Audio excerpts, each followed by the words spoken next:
Miss Christy, I brung you some flowers, some magic flowers." Christy Huddleston smiled at 9-year-old Creed Allen, one of her most mischievous students. He stood before her desk smiling his Tom Sawyer grin. His hands were empty. "Invisible flowers?" she exclaimed. "My favorite kind." She made a show of accepting her imaginary bouquet. "Thank you, Creed. Now it's time to get to your seat. The noon break is over, and we've got an English lesson waiting." "They ain't invisible, Miss Christy," Creed insisted. "They's magic." He glanced over his shoulder at his classmates who were watching him expectantly. Then, with a flourish, he waved his hand. Suddenly, to Christy's amazement, he presented her with a bouquet of brightly colored paper flowers. "Creed," she cried, "they're beautiful! But how did you ever—" "Like I said," Creed said, strutting back to his desk, "they's magic." Christy examined the colorful bouquet. It was a simple magic trick. In fact, her own brother George used to perform the same trick when he was younger. But where on earth would a poor child like Creed get hold of something like this? Her students' families couldn't afford shoes or food, let alone magic paper flowers. "You know, my little brother used to do a magic trick like this," Christy said. "You mean George?" Creed asked. "Why, yes. I guess I must have mentioned him before." "No."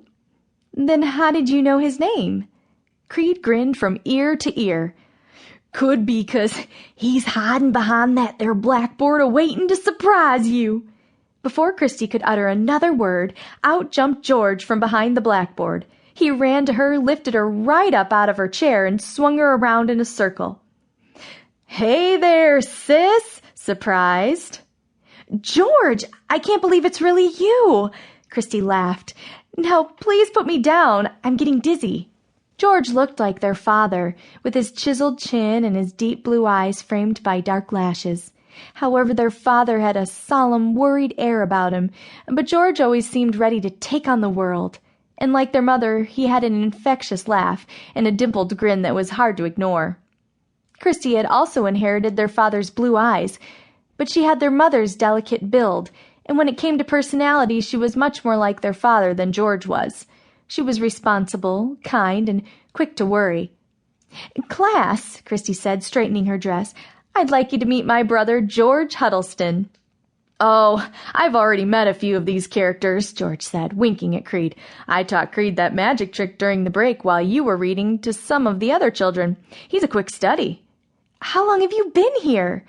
"Oh, just an hour or so. I walked from El Pano, got lost a few hundred times, then I did a quick tour of the mission. Love what you've done with the place, by the way." "I don't understand," Christy said. "Shouldn't you be at boarding school?"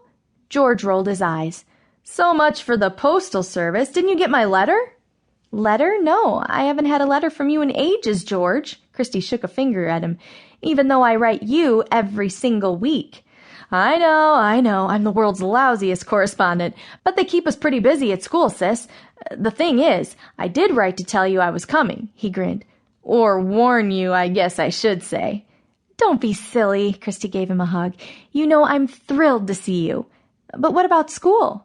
George picked up a piece of chalk from the blackboard.